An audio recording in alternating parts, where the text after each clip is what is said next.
Hey, it's Levi with Henley's Happy Trails.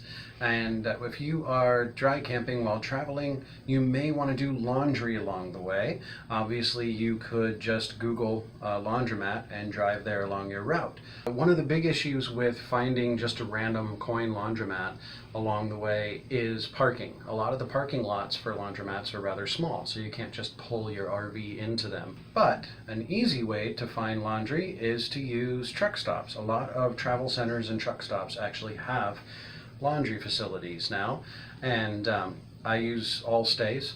Basically, you just click on the truck stop name and it'll tell you on All Stays what all they offer as far as amenities. Look for one that says they have laundry, and when you pull up to park and gas up or whatever, you can also spend a little time and do some laundry on the road. So if you found this helpful and want to see more, please click the subscribe button. Check us out on henleyshappytrails.com, also on Instagram and Facebook. Happy trails.